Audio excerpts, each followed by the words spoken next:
नमस्कार। इन खबर में आपका स्वागत है। कड़ाके की ठंड में लद्दाख का पारा चढ़ा हुआ है। सामान्य पारे की बात नहीं कर रहे हैं, सियासी पारे की। वहां पर 30,000 से अधिक पुरुष और महिलाएं सड़कों पर हैं। जानते हैं क्यों? क्योंकि उन्हें राजनैतिक अधिकार चाहिए। बंद का आयोजन चल रहा है। Apex body of Ladakh Kargil democratic alliance की तरफ से ये बंद रखा गया है। लगातार धरना प्रदर्शन चल रहे हैं। सबसे पहले जानिए कि वहां पर क्या हुआ जिसकी वजह से ये लोग भड़के।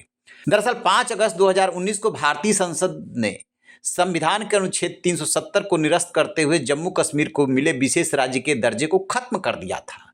जम्मू कश्मीर से लद्दाख को अलग करते हुए तब दोनों को केंद्र शासित प्रदेश बना दिया गया। जम्मू कश्मीर विधानसभा वाला केंद्र शासित प्रदेश बना, वहीं लद्दाख को बिना विधानसभा वाला केंद्र शासित प्रदेश बनाया गया।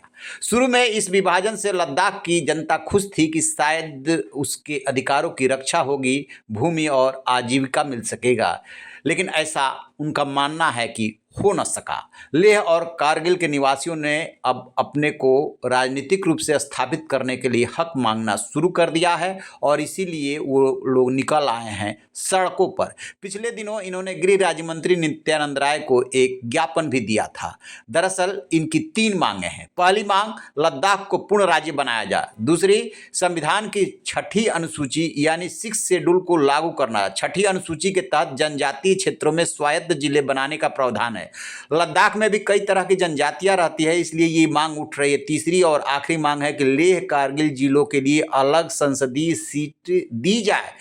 इन दलों के प्रतिनिधियों को सरकार की तरफ से आश्वासन भी मिला था कि इस मुद्दे पर दूसरे दौर की बातचीत होगी। इसके बावजूद लद्दाख में शटडाउन जारी रहा। केंद्र ने पहले ही लद्दाख के लोगों की मांगें पूरी करने के लिए हाई कमेटी बनाई हुई है और उसी की अध्यक्षता कर रहे हैं नित्यानंद राय। लद्दाख के निवासियों में प्रदेश में चल रहे नौकरशाही शासन को लेकर के असंतोष है। इनका तर्क है कि उनकी समस्या का समाधान तभी होगा जब उसे पूर्ण राज्य का दर्जा मिलेगा, क्योंकि इसी से वे अपने प्रतिनिधियों को चुन सकेंगे। केंद्र ने इससे पहले दिसंबर में लद्दाख में अपनी पहली बैठक की थी, जिसमें लेह और कारगिल दोनों निकायों को अपनी मांगें सामने रखने को कहा था। 6ठी अनुसूची के तहत जनजातीय क्षेत्रों में स्वायत्त जिले बनाने का प्रावधान है। लद्दाख में कई तरह की जनजातियां रहती है, इसीलिए वो ये बार-बार 6ठी शेड्यूल के लागू करने की मांग कर रहे हैं।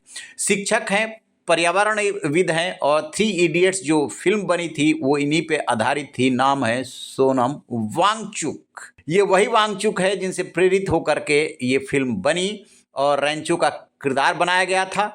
पिछले साल 2023 के फरवरी में लद्दाख को पूर्ण राज्य का दर्जा देने की इन्होंने मांग की थी। उन्होंने दावा किया था कि केंद्र शासित राज्य के दर्जे में वहां विरोध जताने या मांग रखने की आज़ादी नहीं है। उन्होंने प्रधानमंत्री नरेंद्र मोदी से लद्दाख की सुरक्षा सुनिश्चित करने की मांग की थी। वो भी इस विरोध प्रदर्शन में बढ़ चढ़ करके हिस्सा ले रहे हैं। यही वजह है कि कड़ाके की सर्दी और माइनस में टेम्परेचर के बावजूद लोग वहां सड़कों पर है। आपकी क्या राय है?